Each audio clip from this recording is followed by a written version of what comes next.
Star hospitals Banjara hills తో పాటు ఇప్పుడు ఫైనాన్షియల్ డిస్ట్రిక్ట్ లో కూడా.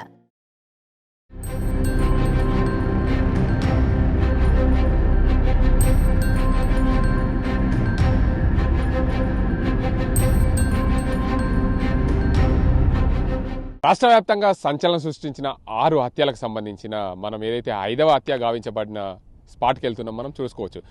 కామారెడ్డి జిల్లా సదాశివనగర్ మండలం భూంపల్లి గ్రామ శివార్లో ఉన్నాం. ఇక్కడ ఏదైతే ప్రాణహిత చేవేళ్లకు సంబంధించిన కాల్వ తవ్వకం జరిగింది, ఆ కాల్వకు సంబంధించి దానికి సంబంధించిన కాల్వ ఇది భూంపల్లి గ్రామ శివార్లోని ఈ కాల్వకు సమీపంలో ఏదైతే మనం కామారెడ్డి నుంచి ఏదైతే గాంధారి ఎక్స్ రోడ్ నుంచి గాంధారి వెళ్లే రోడ్లో భూంపల్లి గ్రామం ఉంటుంది. భూంపల్లి గ్రామ శివారు ప్రాంతంలో ఈ ప్రాణహిత చేవల్ల 22 ప్యాకేజీకి సంబంధించి కాల్వను తవ్వారు. ఆ కాల్వకు సంబంధించిన మనం కామారెడ్డి నుంచి ఏదైతే గాంధారి నుంచి లెఫ్ట్కు గాంధారి వెళ్తున్న క్రమంలో లెఫ్ట్ సైడ్ ఉన్న రైట్ కెనాల్కు మనం లోపలికి వెళ్తున్నాం. ఇదైతే ఈ స్రవంతి ప్రసాద్కు సంబంధించిన హత్యకు సంబంధించిన మొత్తంగా 6 హత్యలు కాబడ్డాయి. 6 హత్యలు కాబడ్డ ఈ ప్రాంతంలో ఏదైతే స్రవంతి 5వ హత్య చివరి ప్రాంతంలో 5వ స్పాట్కి వెళ్తున్నాం మనం. ఈ 5వ స్పాట్లో అయితే కామారెడ్డి పోలీసులు అయితే ఈ హత్య జరిగిన ఘటనకు సంబంధించి సెల్ ఫోన్ ఆధారంగా ఈ ఘటనకు సంబంధించి పూర్తి స్థాయిలో ఛేదించడం జరిగింది. ఏదైతే ప్రసాద్ అదేవిధంగా ప్రశాంత్కున్న సాన్నిధ్యం వల్ల ప్రసాద్ దగ్గర నుండి ప్రశాంత్కు 10 లక్షలు అప్పుగా తీసుకున్నాడు. ప్రశాంత్ అప్పుగా తీసుకున్న నేపథ్యంలో దీనికి అంతటికి సంబంధించి ప్రసాద్ దుబాయ్ వెళ్ళి వచ్చిన క్రమంలో అంటే దుబాయ్ వెళ్ళి వచ్చిన 2 సంవత్సరాల తర్వాత నేను ఇచ్చిన డబ్బులు ఇవ్వమనే అన్న నేపథ్యంలో దానికి సంబంధించి గొడవ జరిగింది. అయితే ఆ 10 లక్షలు అప్పు కాకపోయినా ప్రసాద్ 7 నెలలుగా మాచారెడ్డి మండలం పల్వంచలో నివాసం ఉంటున్నాడు కుటుంబ సభ్యులతో సహా. అయితే ఆ ప్రాంతంలో కొంచెం ఆయనకు అక్కడిక్కడ స్నేహితుల వద్ద తీసుకున్న అప్పు ఎక్కువైంది. అందువల్లనే ప్రశాంత్ను నేను ఇచ్చిన 10 లక్షలు ఇవ్వండి అని అన్న నేపథ్యంలో అతనికి మధ్య కొంచెం వాగ్వివాదం ఏర్పడిందని తెలుస్తుంది గ్రామస్తుల ద్వారా. అయితే ప్రశాంత్ పూర్తి స్థాయిలో నీకు మరికొంత అప్పు ఇప్పిస్తాను, నీకు ఇబ్బందులు ఉన్నాయి కదా అనే క్రమంలో ప్రసాద్కు సంబంధించిన 2 ఇండ్లను రిజిస్ట్రేషన్ చేయించుకున్నాడు. రిజిస్ట్రేషన్ చేయించుకున్న క్రమంలో దీనికి అంతటికి సంబంధించి గొడవ జరిగి డబ్బులు ఇవ్వడంలో కొంచెం పూర్తి స్థాయిలో కొంచెం ఇబ్బందులు ఏర్పడ్డాయి.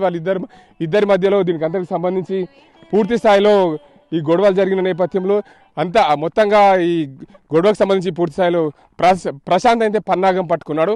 కుటుంబ సభ్యులను అందరినీ కూడా చంపిన ఘటనలు ఉన్నాయి. చూసుకోవచ్చు ఇదే ప్రాంతంలో ఏదైతే ఇక్కడ రాళ్ళు కనిపిస్తున్నాయి ఈ ప్రాంతంలో పోలీసులు ఛేదించి దీన్ని అంతా ఇక్కడ స్రవంతిని పాతిపెట్టినట్లు మనకు నిర్ధారణకు వచ్చాం. చూడొచ్చు పోలీసులు ఈ ప్రాంతంలో సర్జికల్ మాస్కులు కూడా అన్నీ తీసిన పరిస్థితి ఉంది.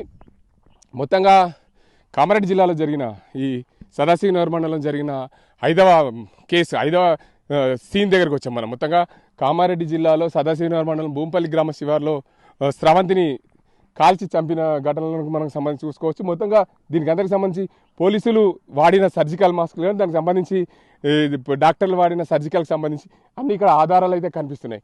మొత్తంగా పోలీసులు అయితే ఈ కేసును అయితే సెల్ ఫోన్ ఆధారంగా ఛేదించామని చెప్తున్నారు. ప్రసాద్కు సంబంధించిన సెల్ ఫోన్ కానీ స్రవంతికి వచ్చిన ఫోన్ ఆధారంగా దానికి అందరికి సంబంధించి ఛేదించిన కేసు అయితే కనిపిస్తుంది.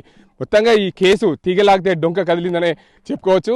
ప్రసాద్ను హత్య చేశాడా, ముందు ఎక్కడ దానికి అంతటికి సంబంధించి ఏ ప్రాంతంలో హత్య చేశాడు అనే కోణంలో కూడా పోలీసులు అయితే పూర్తి స్థాయిలో ప్రసాద్కు సంబంధించిన డెడ్ బాడీ కానీ అదేవిధంగా రమణికి ఏదైతే నిజామాబాద్ జిల్లా సరిహద్దు ప్రాంతము బాసర గోదావరి నదిలో రమణికి సంబంధించిన డెడ్ బాడీని ఈ ప్రాంతంలో అక్కడ పడేసినట్లు పోలీసుల వద్ద ఒప్పుకున్నట్లు తెలుస్తుంది. అదే కోణంలో కూడా ఈ 2 డెడ్ బాడీలు అయితే ఇప్పటివరకు కూడా దొరకలేదు. దానికి సంబంధించిన ఏదైతే చైత్రాక ఇద్దరికి సంబంధించి 4 సంవత్సరాలు 7 సంవత్సరాల పిల్లలు ఆచూకీ అయితే లభించింది. నిజామాబాద్ జిల్లా ఏదైతే మెండోరా పోలీస్ స్టేషన్ పరిధిలో సోన్ బ్రిడ్జ్ వద్ద 2 బాడీలను అక్కడ కాల్చి పడేసిన నేపథ్యంలో దానికి సంబంధించిన పోలీసులు అయితే పూర్తి ఆనవాళ్లు సేకరించి ఏదైతే డిసెంబర్ 5న ఒక డెడ్ బాడీ దొరికింది, దాని తర్వాత నిన్న డిసెంబర్ 18న కూడా ఒక డెడ్ బాడీకి సంబంధించిన అంశాన్ని పూర్తి స్థాయిలో తీసుకొని దానికి అందరికీ కూడా నిర్ధారణ జరిగింది. దీనికి అందరికి సంబంధించి డెడ్ బాడీని ఈ ప్రాంతంలో అక్కడ పడేసినట్లు పోలీసుల వద్ద ఒప్పుకున్నట్లు తెలుస్తుంది. అదే కోణంలో కూడా ఈ 2 డెడ్ బాడీలు అయితే ఇప్పటివరకు కూడా దొరకలేదు. దానికి సంబంధించిన ఏదైతే చైత్రాక ఇద్దరికి సంబంధించి 4 సంవత్సరాలు 7 సంవత్సరాల పిల్లలు ఆచూకీ అయితే లభించింది. నిజామాబాద్ జిల్లా ఏదైతే మెండోరా పోలీస్ స్టేషన్ పరిధిలో సోన్ బ్రిడ్జ్ వద్ద ఇద్దరు బాడీలను అక్కడ కాల్చి పడేసిన నేపథ్యంలో దానికి సంబంధించిన పోలీసులు అయితే పూర్తి ఆనవాళ్లు సేకరించి ఏదైతే డిసెంబర్ 5న ఒక డెడ్ బాడీ దొరికింది, దాని తర్వాత నిన్న డిసెంబర్ 18న కూడా ఒక డెడ్ బాడీకి సంబంధించిన అంశాన్ని పూర్తి స్థాయిలో తీసుకొని దానికి అందరికీ కూడా నిర్ధారణ జరిగింది. దీనికి అందరికి సంబంధించి చూసుకోవచ్చు, ఒక్కొక్క కేసును ఒక్కొక్క విధంగా పరిశీలించారు పోలీసులు. కామారెడ్డి పోలీసులు అయితే పూర్తి స్థాయిలో ఈ 6 మర్డర్ను అయితే ఛేదించారు. మొత్తానికి చూసుకోవచ్చు ప్రశాంత్ ఏ విధంగా హత్యకు పన్నాగం పన్నాడు అంటే మొత్తంగా 4 జిల్లాల సరిహద్దుల్లో 4 జిల్లాల పోలీసులకు సంబంధం ఉండే విధంగా ఒకే జిల్లాలో ఇలాంటి ఘటనలు జరిగితే పోలీసులు త్వరగా కేసు ఛేదించే అవకాశం ఉంటుంది. కాబట్టి ఇలాంటి కేసును ఛేదించకుండా పోలీసులకు కన్నుగప్పే విధంగా కేసులు బయటపడకుండా దీని అంతటి కూడా చాకచక్యంగా ఏదైతే హత్యలు మర్డర్లు చేసే ఎక్స్పర్ట్ నిందితుడిగా దీని అంతటి కూడా చేశాడని చెప్పవచ్చు. మొత్తంగా మనం దీనికి అంతటికి సంబంధించి చూసుకోవచ్చు. మనం నిజామాబాద్ జిల్లాకు సంబంధించిన ఈ 6 హత్యలకు సంబంధించి మర్డర్కి సంబంధించిన అంశాన్ని మనం పరిగణలోకి తీసుకుంటే దీనికి మొత్తానికి 6 హత్యలకు సంబంధించి పరిగణలోకి తీసుకున్నప్పుడు మనం ఇక్కడ పూర్తిగా పోలీసులు అయితే ఈ కేసును అయితే ఛేదించారని చెప్పవచ్చు. కామారెడ్డి జిల్లా పోలీసులు అయితే సెల్ ఫోన్ ఆధారంగా ఈ నిందితుని పట్టుకున్నారు, ప్రశాంత్ని విచారిస్తున్నారు. ప్రశాంత్తో పాటు ఆయన సోదరుడు మరో 3 కూడా పూర్తి హత్యల్లో పాల్గొన్నారని ప్రశాంత్ పోలీసుల వద్ద నిర్ధారణకు చెప్పిన ఘటన మనకు సమాచారం. మొత్తంగా ఒక డిఎస్పీ స్థాయి అధికారిని కూడా పూర్తి స్థాయిలో ఎంక్వైరీ చేశారు. ప్రశాంత్ అయితే ఈ రోజు అదుపులోకి తీసుకొని విచారించారు. ఇప్పటివరకు ఈ రోజు అయితే మీడియా సమావేశం ఏర్పాటు చేస్తున్నారు. రిమాండ్ తరలించిన అనంతరం అతన్ని కూడా పోలీస్ కస్టడీకి తీసుకొని పోలీసులు మొత్తం రీకన్స్ట్రక్షన్ చేసే అవకాశం ఉంది. ఎందుకంటే రీకన్స్ట్రక్షన్ చేస్తే ఎలా ఈ మర్డర్లకు పాల్పడ్డాడు, ఎక్కడెక్కడ ఏమేమి చేశాడు, దీనికి సంబంధించి ఇంకేమైనా అతని మీద కేసులు ఉన్నాయా, ఇంకెవరినైనా చంపాడా. అయితే గ్రామంలో మొత్తంగా ఆయన నుండి వస్తున్న సమాచారం ఏంటంటే గ్రామంలో కూడా చాలా మంది దగ్గర అప్పులు ఇప్పిస్తానని చెప్పి బ్యాంకుల ద్వారా రుణాలు ఇప్పిస్తానని చెప్పి వారికి సంబంధించిన డాక్యుమెంట్లు తీసుకున్నాడు, మా దగ్గర నుండి ఇవ్వలేదని చెప్పి కొంతమంది ఆరోపిస్తున్నారు. సాయిల్కు సంబంధించిన బంధువులే నిన్న మన ఆర్టీవీతో చెప్పే పరిస్థితి అయితే కనిపిస్తుంది. మా దగ్గర నుండి కూడా డబ్బులు తీసుకున్నాడు, మాకు లోన్ ఇప్పిస్తానన్నాడు, 9 లక్షలు ఎలాంటి లోన్ ఇప్పించలేదని చెప్పిన ఘటనలు. 6 హత్య తెలంగాణ రాష్ట్రంలో అయితే సంచలనం సృష్టించింది. ఈ హత్యకు సంబంధించిన ప్రశాంత్ ఎవరైతే కారకుడు ఉన్నాడో నిందితుడు ఏదైతే హత్య చేశాడో అతను పూర్తి స్థాయిలో ఈ 6 ఎందుకు హత్య చేశాడనే కోణంలో కూడా అందరూ ఆలోచిస్తున్నారు. 10 లక్షల రూపాయలు ఆయనకున్న ప్రసాద్కున్న 2 ఇళ్లకు సంబంధించిన ఆస్తి మొత్తం సొంతంగా చేసుకోవాలనే కుట్రపూరితంగా ఈ హత్యలు చేశాడని చెప్పి నిందితుడి ద్వారా హత్యలు చేశారని చెప్పి పోలీసులకు అందిన సమాచారంతో మనం ఈ విశ్లేషణ చేస్తున్నాం. మొత్తానికి ఏదైతే ఈ స్పాట్ అయితే ఉందో ఈ స్పాట్ దగ్గర చివరి మర్డర్ ఏదైతే జరిగిందో 5వ మర్డర్ జరిగిన ప్రాంతంలోనే మనం పూర్తిగా పోలీసులు ఈ కేసు ఛేదించారని చెప్పొచ్చు.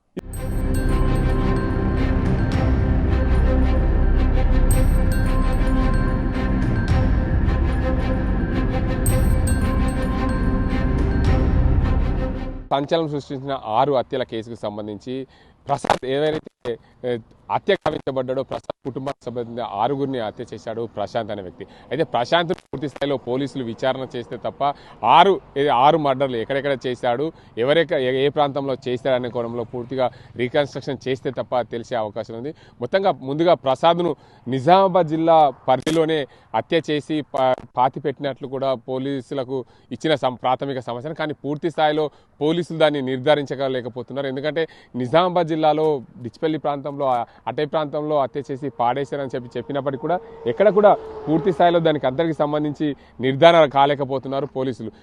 మొత్తంగా చూసుకోవచ్చు ప్రసాద్ ఏదైతే హత్య గావించబడ్డాడో ప్రసాద్ కుటుంబ సభ్యులు 6 హత్య చేశాడు ప్రశాంత్ మొదటగా ప్రసాద్ని హత్య చేసి రెండవది రమణి ఆయన భార్యను బాసర సమీపంలోని హత్య గావించబడ్డాడు. దీనికి అందరికి సంబంధించి చూసుకోవచ్చు బాసర సమీపంలో రమణిని గోదావరి నదిలో పారేశారు. అక్కడ కూడా నిర్మల్ జిల్లా బాసర పోలీసులు కూడా ఆ కేసును ఛేదించే అవకాశం. ఈ 2 బాడీలు ఇంతవరకు కూడా దొరకలేదు. మరోవైపు చూడొచ్చు 3వగా ఏదైతే ఉందో 2 కవల పిల్లలను శ్రీరామ్ సాగర్ ప్రాజెక్టు వద్ద ఉన్న సోన్ బ్రిడ్జ్ వద్ద కాల్చి అందులో గోదావరి నదిలో పాడేసినట్లు తెలుస్తుంది. దానికి అందరికి సంబంధించి నిజామాబాద్ జిల్లా పోలీసులు అయితే ఏదైతే బుస్సాపూర్కి సంబంధించి మెండోరా పోలీసులు ఆ ప్రాంతానికి సంబంధించిన కేసును అయితే నమోదు చేసుకున్నారు.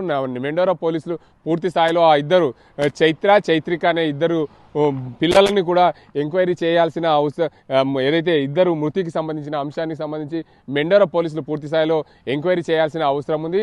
మరోవైపు 4వ హత్య ఏదైతే ఉందో నేపథ్యంలో పూర్తిగా స్వప్న ప్రసాద్ కూతురు ప్రసాద్ కూతురు స్వప్న ఉందో స్వప్నను మెదక్ జిల్లా మెదక్ జిల్లా చేగుంట ప్రాంతంలో బాడీ ఏదైతే కల్వట్ కింద హత్య చేసి పాడేసినట్లు ఒప్పుకున్నట్లు తెలుస్తుంది.